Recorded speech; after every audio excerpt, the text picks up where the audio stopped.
जैसे आप लोग देखिए, मैं आपसे दिल्ली से आपसे मिलने आया और मेरा लक्ष्य सिर्फ ये था कि मैं आपसे बात करूं, थोड़ा पिछड़ जाइए, मैं आपसे बात करूं, जो मेरे दिल में है मैं आपको कह दूं और जो आपके दिल में है वो आप मुझे कह दो। मगर प्रशासन ने मुझे पूरी तरह रोकने की कोशिश की, बैरिकेड लगाया और मैं पीछे के रास्ते से आपके यहां आ गया।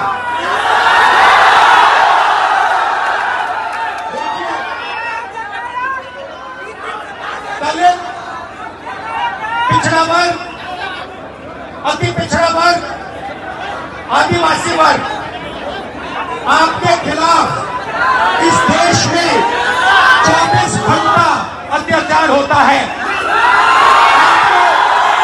आपको दबाया जाता है, आपको शिक्षा के सिस्टम में रोका जाता है, आपके खिलाफ पेपर लीक किया जाता है और आपके करियर को रोकने के लिए, खत्म करने के लिए किया जाता है।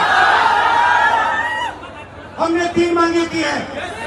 सबसे पहले जाति जनगणना, सही तरीके का जाति जनगणना जो हमने तेलंगाना में किया। दूसरी बात, कानून, हिंदुस्तान का कानून है कि प्राइवेट कॉलेजेस और यूनिवर्सिटीज में आरक्षण होना चाहिए और ना नरेंद्र मोदी ना बिहार की सरकार उस कानून को लागू कर रही है। इसीलिए हम उन पर दबाव डालेंगे और जब तक, मैं बता रहा हूं, जैसे मैं यहां आया हूं ना, रोक नहीं पाए, वैसे ही नहीं रोक पाएंगे जब तक इन्होंने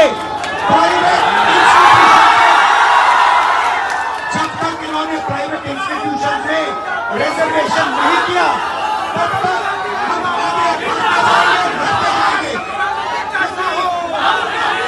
आप 90% हो, अपनी स्ट्रेंथ समझो, आपको भटकाकर, डराकर, दबाकर, आपके ध्यान के कोई इधर उधर करके आपको रोका जाता है।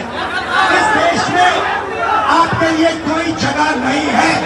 90% के लिए इस देश में कोई रास्ता नहीं है।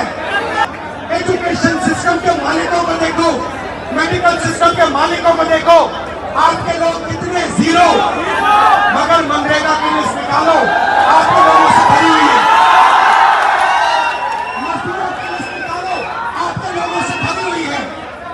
सारे के सारे कॉन्ट्रैक्ट, सारा का सारा धन 5-10% के हाथ में जाता है और 3 मांगे हैं। पहली मांग जाति जनगणना, दूसरी मांग प्राइवेट इंस्टीट्यूशन में, प्राइवेट स्कूल और कॉलेजेस में रिजर्वेशन, अति पिछड़ा का, ओबीसी का, दलित का, आदिवासी का। तीसरी बात, SC ST सब प्लान, जो आपका पैसा है, जो आपको नहीं दिया जाता है, आपको वो दिया जाना चाहिए। ये 3 चीजें कहने में आपसे आया था।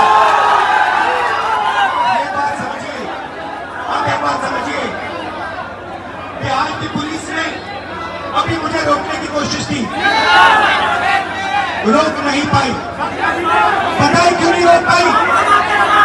नहीं, इसलिए नहीं रोक पाई क्योंकि आपकी शक्ति मेरे पीछे है।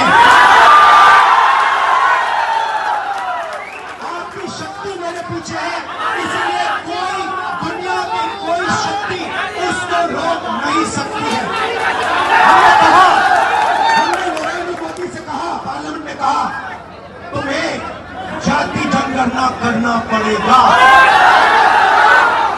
हमने उससे कहा कि तुम्हें संविधान को यहां माथे पर लगाना पड़ेगा।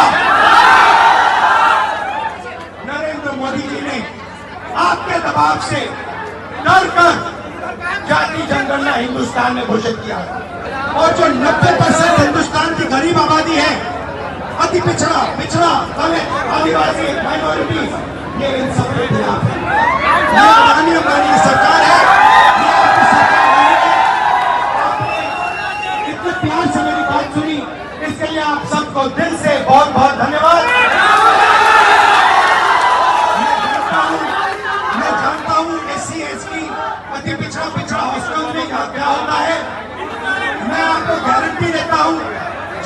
हिंदुस्तान में सरकार आएगी, जैसे ही बिहार में हमारी सरकार आएगी, हम ये सारा का सारा बदल देंगे और आपके लिए जो होना चाहिए वो कर देंगे।